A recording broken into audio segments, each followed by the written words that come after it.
মালয়েশিয়ায় বৈশাখী উল্লাস ১৪৩১ উদযাপন উপলক্ষে এক সংবাদ সম্মেলন ও প্রস্তুতিমূলক সভা অনুষ্ঠিত হয়েছে।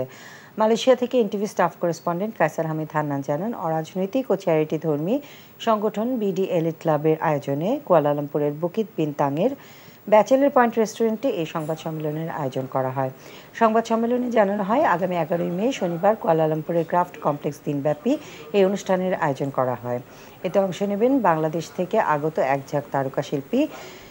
এলিট ক্লাব মালয়েশিয়ার প্রতিষ্ঠাতা জাহেদুর রহমান খান কাকনের উপস্থিতিতে এই সম্মেলনে সভাপতিত্ব করেন বৈশাখী উল্লাস ১৪৩১ উদযাপন কমিটির আহ্বায়ক ফরিদুদ্দিন গাজী। সংবাদ সম্মেলনে বক্তব্য দেন মালয়েশিয়া বাংলাদেশ কমিউনিটি নেতা বিডি এলিট ক্লাব মালয়েশিয়ার উপদেষ্টা দাতুশ্রী কামরুজ্জামান কামাল। এ সময় তারা উপস্থিত সাংবাদিকদের বিভিন্ন প্রশ্নের উত্তর দেন।